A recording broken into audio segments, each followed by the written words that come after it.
नमो हरिहंताणं नमो सिद्धाणं नमो आयर्याणं नमो वज्रायाणं नमो लोये सर्वसाहुणम्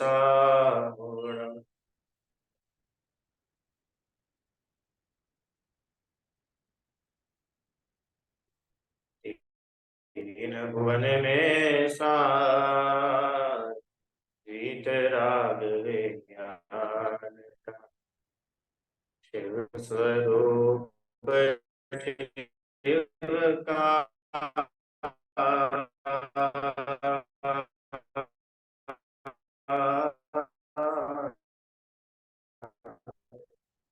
नमो त्रि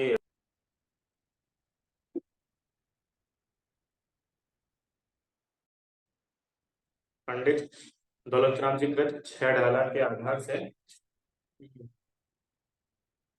हाँ, दौलतराम जी कृत छह डाला के आधार से हम लोग वीतराग विज्ञान 3 का विषय जो है रहित और अग्रहित मिथ्यात्व इसे समझ रहे हैं। कल हम लोगों ने मिथ्यात्व किसे कहते हैं और ये कितने प्रकार का होता है वो समझा, ग्रहित और अग्रहित मिथ्यात्व।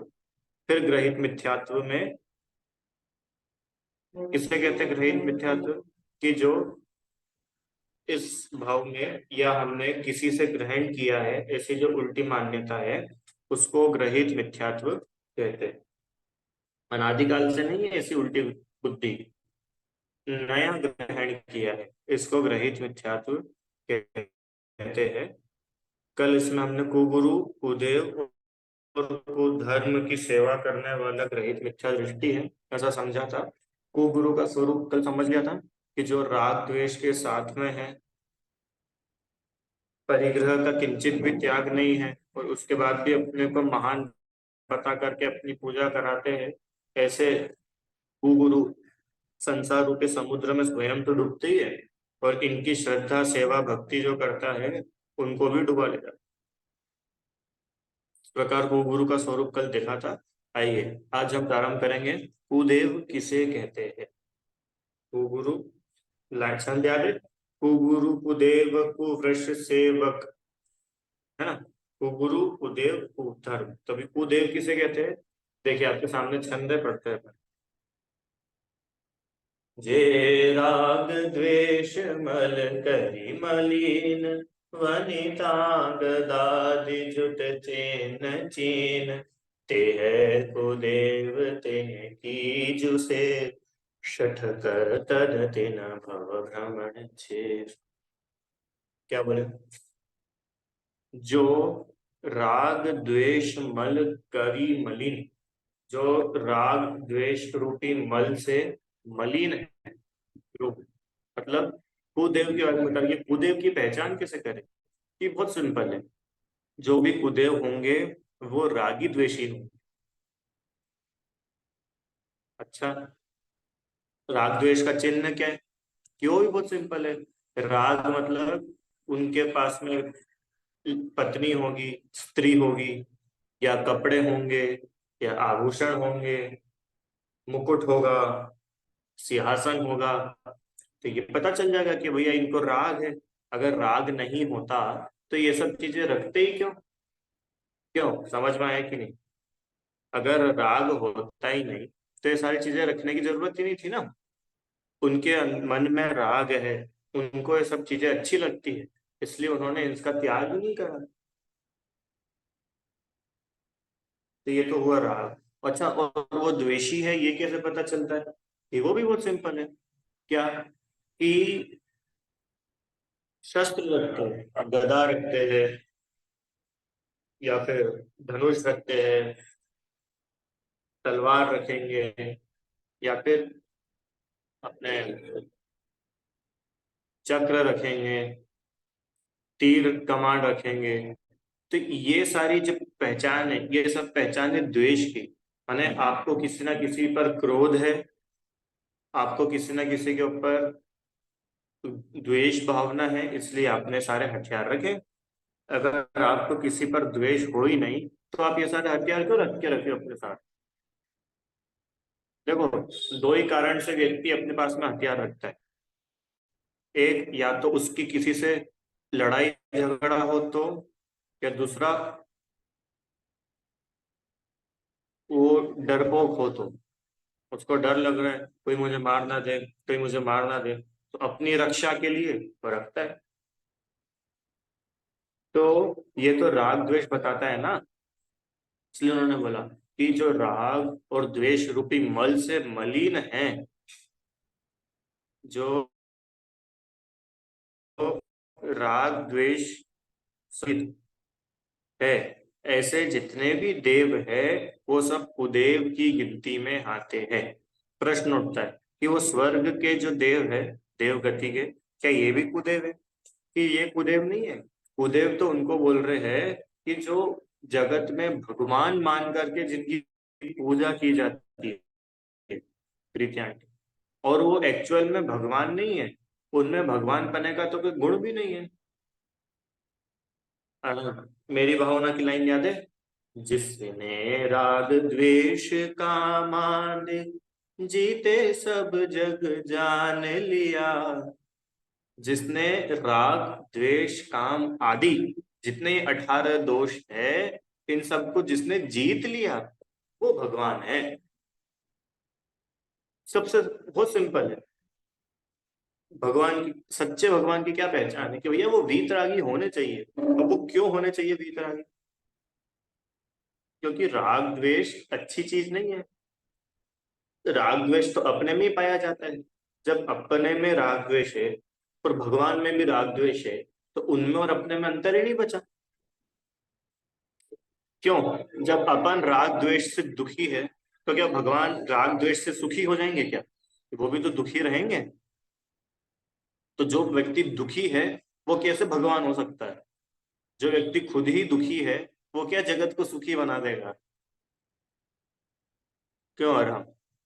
ध्रुव, जो व्यक्ति स्वयं दुखी है, वो जगत को सुखी बना देगा? मेरी जेब में तो 10 रुपए नहीं है और मैं तुमको करोड़पति बना दूंगा क्या? ये संभव ही नहीं। समझ में आया? हाँ। तो ये जो है ये कुदेव है। समझ में आ गया ना? चिन्ह कुदेव के, ये रागी द्वेषी होते हैं, अज्ञानी होते हैं। अब इसकी कथा अपन नहीं करेंगे, कथा मैं बहुत बार कर चुका हूँ ग्रहित मिथ्यात्व के संदर्भ में, कि कुदेव होते कैसे कैसे और इनमें क्या क्या दोष है।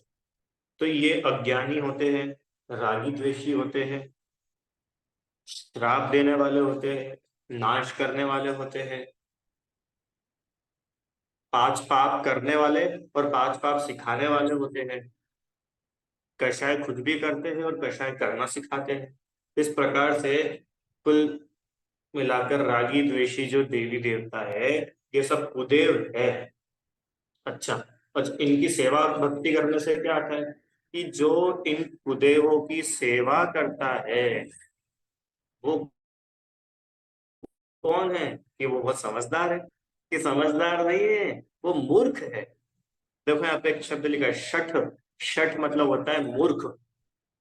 जो ऐसे कुदेवों की सेवा भक्ति पूजा, उनमें श्रद्धा रखता है, उनको पूज्य मानता है, ऐसा व्यक्ति मूर्ख है। और सुखे घमंड भटकेगा। बोलो, फायदा हुआ कि नुकसान? ये बहुत बड़ा नुकसान है। खुदेवादी की पूजा करने में कोई फायदा नहीं है, नुकसान है। कि क्या नुकसान है? कि आप संसार के पार ही नहीं जाओगे।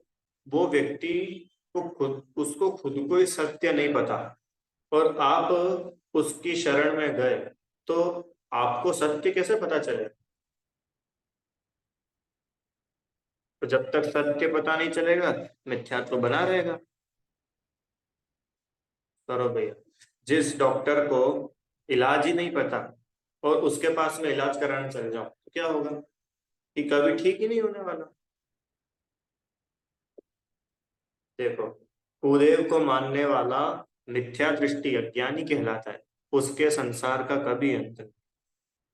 देखो, अभी जो देव होते हैं ना, ये देव 4 प्रकार के आगम में बताते हैं। एक तो होते सुदेव, माने वीतरागी अरिहंत और सिद्ध, देव शास्त्र गुरु अपन बोलते हैं ना। एक तो होते ये देव, सच्चे देव, एक होते हैं देव जो भवन व्यासी मंत्र ज्योतिष देव गति के जो देव, तो वहां पर इन देवों की बात नहीं है परम, ये तो स्वर्ग के देव है। जैसे अपन बोलते हैं ना देव शास्त्र गुरु ध्रुव, तो देव शास्त्र गुरु में अपन स्वर्ग के देवों की तो पूजा नहीं करते।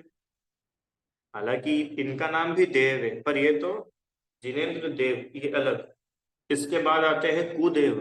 कुदेव मतलब हरि, हर, ब्रह्मा, विष्णु, महेश, हम्म, और पार्वती, तुलसी,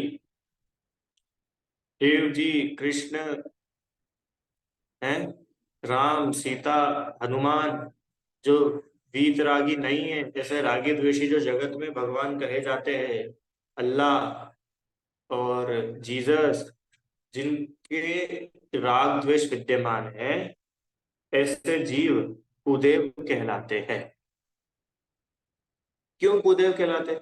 क्योंकि ये रागी द्वेषी है, और राग द्वेष दोष है, तो जिसके अंदर दोष है वो भगवान नहीं हो सकता। सरल, समझ में आया ना? तीन बार। चौथा, एक होते अदेव। अदेव मतलब पीपल, तुलसी आदि कल्पित देव, माने पीपल में देव बना लिया, गाय में देव बना लिया, पेड़ की पूजा करने लग गए, पत्थर लिया तो पत्थर में देव बना दिया, पत्थर की पूजा करने लग गए, ये अदेव कहलाते हैं। इस प्रकार से चार देव के प्रकार थे। अच्छा, कुदेव की पूजा करते क्यों है? कुदेव की पूजा किस वजह से होती है? कि तीन कारणों की वजह से कुदेव की पूजा करते हैं। वो तीन कारण, एक तो ऐसा मानते हैं कि भाई इनकी पूजा करेंगे मोक्ष हो जाएगा। कोई ऐसा मानता है कि भाई अपना अगला जन्म सुधर जाएगा, स्वर्ग मिल जाएगा, अभी तो अपन बहुत गरीब है, अब इनकी पूजा करेंगे तो अगले जन्म में अपन संपन्न बन जाएंगे। कोई ऐसा मान के पूछता है। और कोई ऐसा मान के पूछता है कि मेरी बीमारी दूर हो जाए, बहुत परेशान हो गया हूँ, तो यहाँ पे चादर चढ़ाना आया हूँ, नंगे पैर जाऊंगा, ऐसी परिक्रमा लगाऊंगा तो मेरा बच्चा हो जाएगा, मेरा फ्रैक्चर ठीक हो जाएगा, है, मेरे बाल चले गए मेरे बाल आ जाएंगे, मेरा उससे झगड़ा हो गया है तो मेरी उससे बात बन जाएगी। मतलब इस लोक का प्रयोजन सिद्ध करने के लिए ये खुदे के चक्कर लगाता है। देखा कि नहीं देखा? एग्जाम में पास करा देना, अच्छे नंबर दिला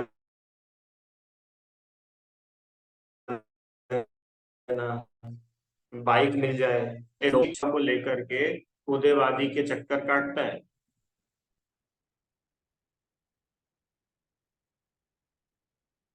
अच्छा, तो ये प्रयोजन कभी ना कभी तो पूरे होते होंगे, कि कभी भी पूरे नहीं होते? कि क्यों पूरे नहीं होते? मोक्ष का प्रयोजन इसलिए पूरा नहीं होता क्योंकि अब जिसके पास में मोक्ष की इच्छा से जा रहे हो, वो तो खुद ही मोक्ष के बारे में नहीं समझता, वो तो खुद ही मोक्ष में नहीं है। क्यों रहा?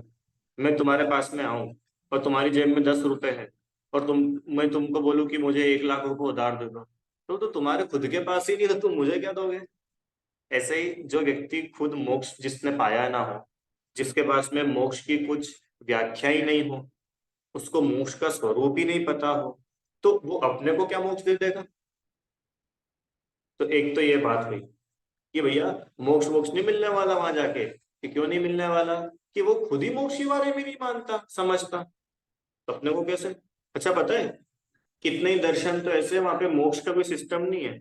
वो तो ऐसा है कि आप तो बस भक्ति करो, और फिर क्या होगा कि बस आप जाओगे और ब्रह्मा में समा जाओगे। आप उनकी, आपकी आत्मा उनमें समा जाएगी। ऐसा थोड़ी होता है, सबकी आत्मा अलग अलग है, एक आत्मा दूसरी आत्मा में कैसे समा जाएगी? ये बात है। दूसरा, कि परलोक, कि परलोक की भी इच्छाएं पूरी नहीं हो सकती। इसलिए नहीं हो सकती क्योंकि ये स्वयं पाप बांधता है, भगवान के नाम पे हिंसा करता है, धर्म के नाम पे कषाय करता है, और चाहता पुण्य है, तो पुण्य का फल मिलेगा कैसे? रुचि आंटी, अपने को अगर आम खाना है तो पेड़ काय का लगाना पड़ेगा? जामुन का? बोलो, आम खाने के लिए जामुन का पेड़ लगाएं कि नहीं? अगर आपको आम खाना है, आम का पेड़, जामुन खाना है, जामुन का पेड़। ऐसे अगर आपको सुख चाहिए परलोक में शांति चाहिए, या एक शब्द में बोले तो पुण्य का उदय चाहिए, तो पुण्य के उदय के लिए पुण्य बांधना भी तो पड़ेगा। क्यों प्रीतम?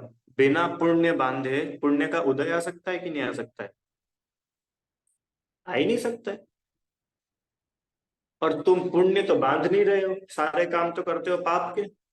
कभी बलि चढ़ाते हो, कभी रात्रि भोजन करते हो, कभी नशा करते हो, कभी भांग खाते हो। क्यों? कभी रात में उत्सव करते हो, कभी भोग चढ़ाते हो। तो ये सारे काम तो पाप के हैं। तो पाप करते करते पुण्य कैसे बंधेगा? और जब पुण्य ही नहीं बंधेगा तो तुमको सुख कैसे मिलेगा अगले जन्म में? समझ में आया लॉजिक? सिंपल से लॉजिक से। तीसरा, कि चलो भैया अगले जन्म में नहीं, इस जन्म के तो बुखार ठीक कर दो, इस जन्म का तो कमर का दर्द ठीक हो जाए, क्यों राम? इस जन्म की तो हमारी इच्छाएं पूरी हो जाए। कि सुनो, इस जन्म की भी इच्छा कब पूरी होगी? कि भाई तुम्हारा पहले अगर तुमने पुण्य बांधा होगा तो उसका उदय आएगा। नहीं समझ में? ध्रुव, जैसे चलो आगे के मजे के लिए तो मेरे को अभी पुण्य बांधना पड़ेगा, पर मेरे को अभी तो मजा आ जाए। क्यों बोल रहे कि तेरे को अगर अभी मजा चाहिए तो तुमने पहले पुण्य बांधा था क्या? अगर पहले पुण्य बांधा होगा तो तुमको अभी मजे आएंगे, और अगर तुमने पहले पाप बांधा होगा तो तुमको अभी दुख होगा। तो अभी का सुख दुख भी तो पहले बांधे हुए पुण्य पाप के ऊपर डिपेंड हो गया ना। उसमें ये भगवान क्या कर लेंगे? जिनको तू भगवान मान करके जिनकी आरती कर रहा है, जिनको भोग चढ़ा रहा है, जिनको दूध चढ़ाता है, जिनको चादर चढ़ाता है, क्यों, जिनको मोमबत्ती चढ़ाता है, तो तू ये तेरे कर्मों को बदल कैसे देंगे? वो तो तू बांध के आ चुका है पहले। स्वयं का बांधा पूर्व पुण्य का उदय चाहिए। अगर पहले ही पुण्य का उदय, पुण्य कर्म का बंध नहीं किया तो तुझे अभी कैसे पुण्य का उदय आएगा? समझ में आया लॉजिक? तीन, ध्रुव, कि मोक्ष तो इसलिए पॉसिबल नहीं है क्योंकि ये खुद ही मोक्ष का स्वरूप नहीं समझते, तो अपने को क्या मोक्ष कराएंगे? दूसरा, कि भाई अगले जन्म में तो सुख शांति मिल सकती है, कि अगले जन्म की सुख शांति तो जब मिलेगी जब तू अभी पुण्य करेगा, जब तू अभी अच्छे काम करेगा। और तू अभी पाप कर रहा है तो तुझे अगले जन्म में सुख शांति नहीं मिल सकती।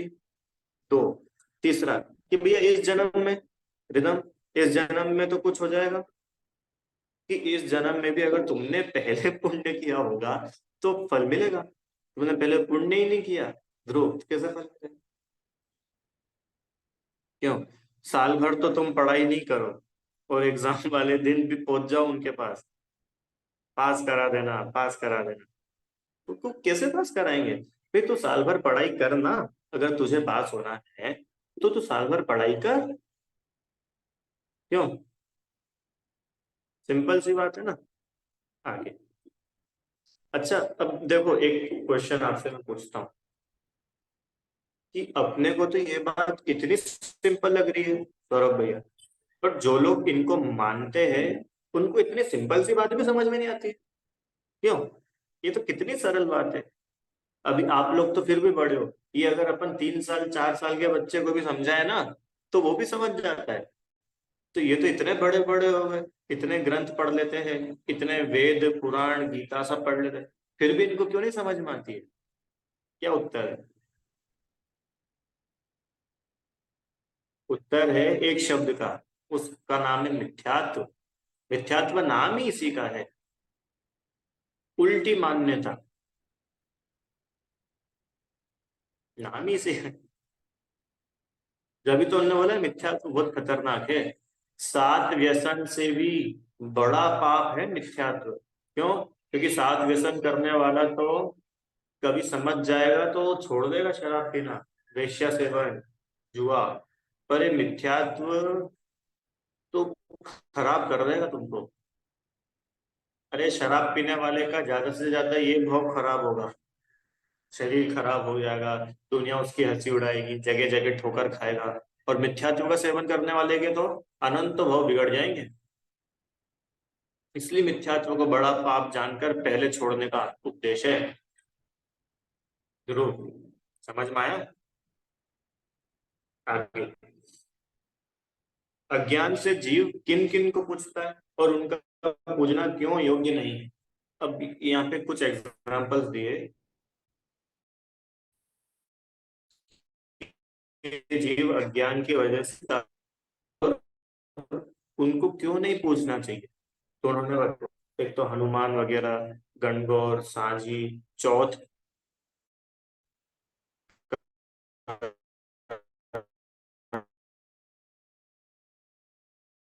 करवा चौथ वगैरह, शीतला माता, पीतर, पीर पैगंबर,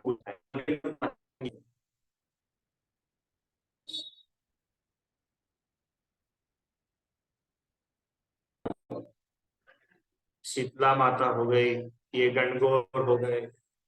ये अपनी कल्पना से उन्होंने बना दिया कि भैया यहाँ पे ऐसा देव होता है और इसकी ऐसी पूजा करनी चाहिए। ये सिर्फ कल्पना है, ओनली इमेजिनेशन। गणेश जी नाम के कोई व्यक्ति एग्जिस्ट ही नहीं करते। ब्रह्मा विष्णु महेश के नाम से कोई व्यक्ति है ही नहीं इस दुनिया में, ना कभी हुए।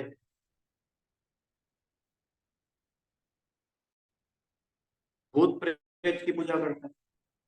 भूत प्रेत की पूजा देखी आप लोगों ने कभी?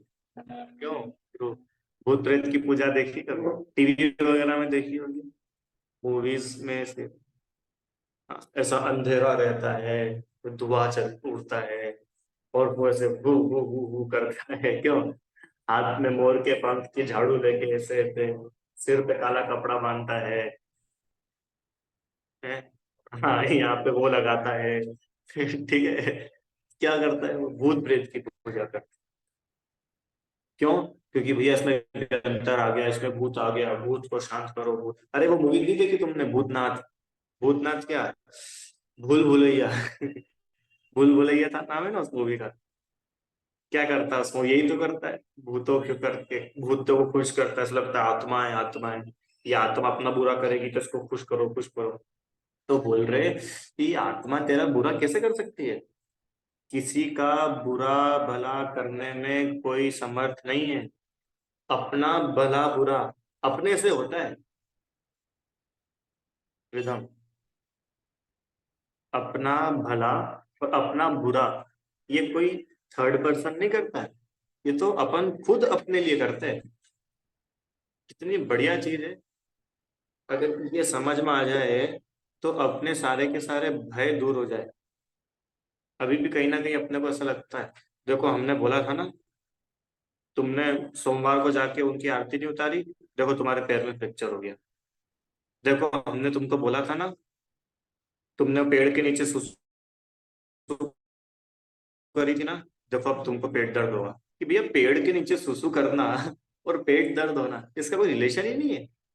कि नहीं नहीं, वहां देवी देवता रहते हैं, देवी देवता की पूजा करो, पूजा करो। क्यों? कि जब तक आपके पाप का उदय नहीं होगा ना, तो अगर भगवान भी कुछ कर सकते होते तो भगवान भी तुमको सुखी नहीं कर पाएंगे। पाप का उदय होगा तो। और अगर पाप का उदय नहीं हुआ तो पूरी दुनिया आ जाए ना तुमको परेशान करने, तुम परेशान नहीं हो पाओगे। समझ रहे हो? जब तक स्वयं के पाप का उदय नहीं हो, जब तक तुम्हारा कोई बुरा नहीं कर सकता। आराम, कि क्या बात कर रहे हो सर, हम तो अपनी जगह गाड़ी चला रहे थे, इसकी गलती है। ये आया तेज स्पीड में और इसने हमको टक्कर मार दी, पूरी गलती इसकी है। हम तो अपनी स्पीड में चला रहे थे, अपनी लाइन में, कि नहीं गलत। तुम्हारा पाप का उदय तुम्हारा था। अच्छा मेरे को बताओ, ये तेज गाड़ी चला के आया तो तुम में ही क्यों टक्कर मारी? आगे वाले में क्यों नहीं पड़ गई? पीछे वाले में क्यों नहीं पड़ गई? क्योंकि उन लोगों के पाप का उदय नहीं था, पाप का उदय तुम्हारा था। एकदम समझ में आया? इसलिए ये, अगर ये पॉइंट अपने को समझ में आ जाएगा तो ये जो हर समय अपनी कंप्लेंट करने की आदत है ना, ये तुम्हारी वजह से मेरा काम बिगड़ा, तेरी वजह से ऐसा हो गया, आज अगर तुम नहीं होते तो मैं कहाँ होता। क्यों? तो बोल रहे कि नहीं रुको, कोई किसी का बुरा भला नहीं करता। हमारे खुद के ही कर्मों के वजह से हमारा बुरा और भला होता है। अभी मैं वो पढ़ रहा था, अंजना सती की कथा। अब बताओ उनके जीवन में कितने चैलेंजेस थे। पहले शादी हुई, तो शादी होने के 3 दिन पहले शादी फाइनल हो गई थी उनकी। क्या ध्रुव पढ़ी ना अपन लोगों ने पदम पर, उनकी शादी फाइनल हो गई थी पवन कुमार से। और शादी फाइनल हो गई, 3 दिन थे शादी में। तो पवन कुमार को अंजना को देखने की बहुत इच्छा हुई। मैंने उनसे इतना भी धैर्य नहीं हुआ कि 3 दिन बाद अपनी शादी हो जाएगी, नहीं हमको तो अभी जाके देखना है। तो छुप करके उनको देखने के लिए गए। और अंदर जो बातें चल रही थी, वो बातें सुन करके पवन कुमार को अंजना के ऊपर शक हो गया है कि ये हमको नहीं चाहती है, तो वो दूसरे को चाहती थी जिससे इनकी शादी नहीं हुई। मतलब मिसअंडरस्टैंडिंग हुई। और उस मिसअंडरस्टैंडिंग की वजह से कितने समय, 3 दिन, 3 दिन बाद तो शादी तो हुई। 1 साल, 2 साल, 10 साल, 22 साल, 22 ईयर्स तक पवन कुमार ने अंजना की तरफ देखा नहीं। कौन अंजना? कि जिनको देखे बिना उनका एक सेकंड नहीं निकल रहा था।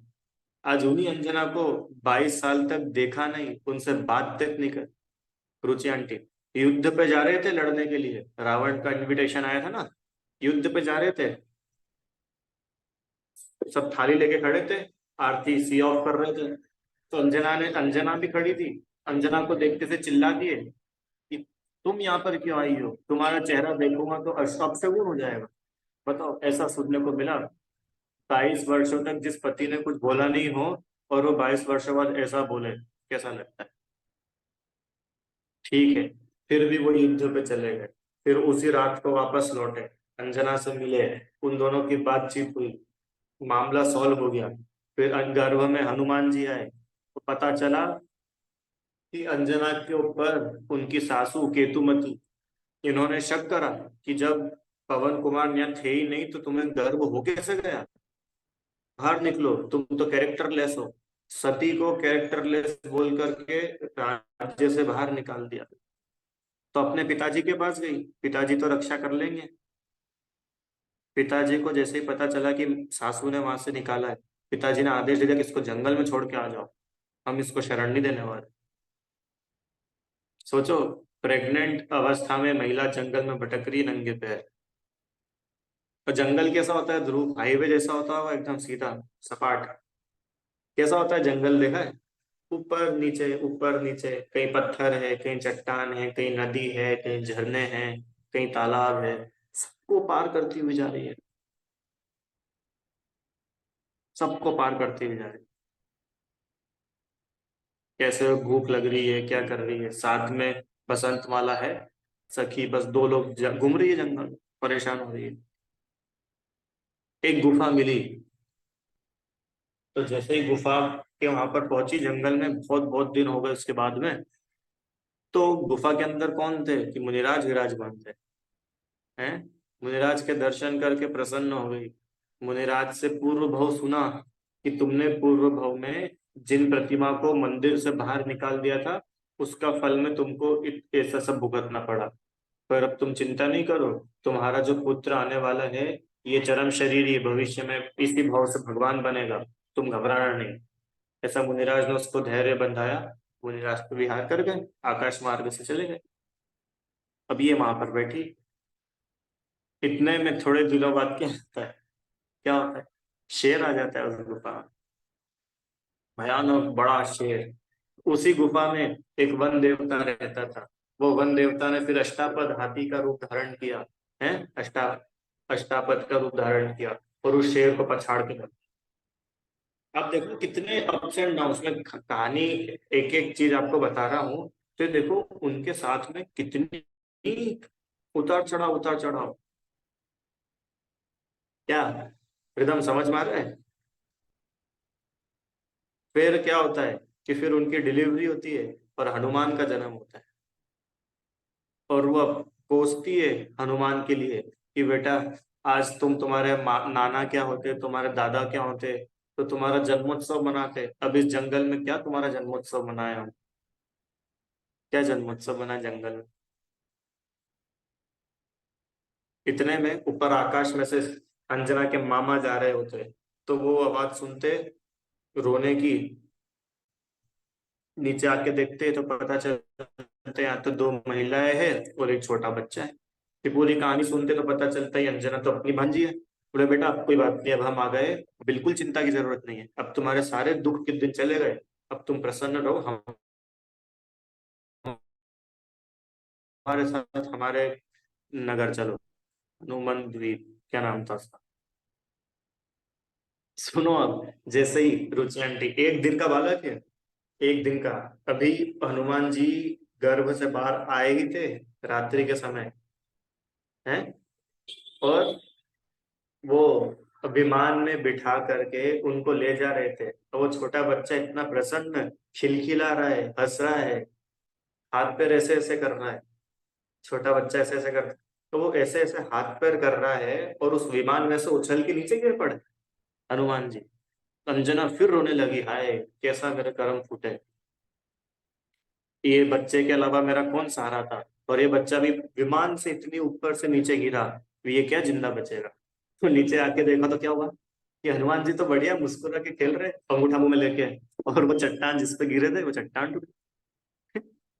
फिर बाद में पवन कुमार मिले और सारी की सारी बातें हुई। कहानी बताइए आप सबको। मैं तो ये कहानी इसलिए सुना रहा हूँ कि बताओ अब अंजना किसको ब्लेम करे, पवन कुमार को ब्लेम दे, कि अपनी सास को ब्लेम करे, कि अपने पिताजी को ब्लेम करे, कि भाई कौन और किसको। अपने ही कर्म, मुनिराज ने बताया ना कि किसी की गलती नहीं है, कि तुम्हारे ही पूर्व भव के तुमने बांधे थे ना कर्म, वो देना। अरे समझ में आया कि नहीं। आदिनाथ मुनिराज को 7 महीने तक आहार नहीं मिला तो नहीं मिला, कर्म का उदय था। पार्श्वनाथ मुनिराज के ऊपर इतना उपसर्ग हुआ, 10-10 भव तक तो हुआ, वो तो कर्म का उदय था। धर्मेंद्र और पद्मावती को 7 दिन के बाद ही आना था, तो 7 दिन तक तो उपसर्ग हुआ ही ना उनपे, कर्म का उदय था। अब तुम क्या करोगे इसमें बताओ, क्यों नहीं तो। भगवान तो कुछ नहीं कर पाए, अपन तो कुछ कर सकते हैं, क्यों, कि नहीं नहीं नहीं, वो इनकी ऐसी पूजा करने से सारे के सारे कर्म पलट जाते हैं। कोई किसी का बुरा भला नहीं करता, अपने कर्म सिवाय जीव को कोई न फल देता कुछ भी, पर देता है यह विचार तज।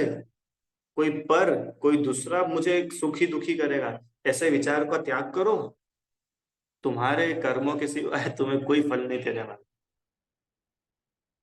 अभी अज्ञानी जीव लिखा ना, ज्ञान, अज्ञानी जीव क्या मानता है, तुम्हारी वजह से ऐसा हुआ। आज तुम नहीं होते तो, अरे तो ये दूसरों से कंप्लेंट करना बंद करो,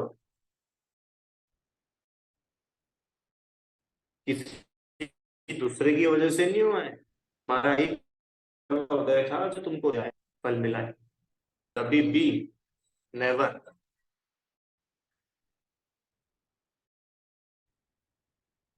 है ना। और क्या क्या मानता है, सूर्य चंद्रमा आदि ग्रहों की पूजा करता है,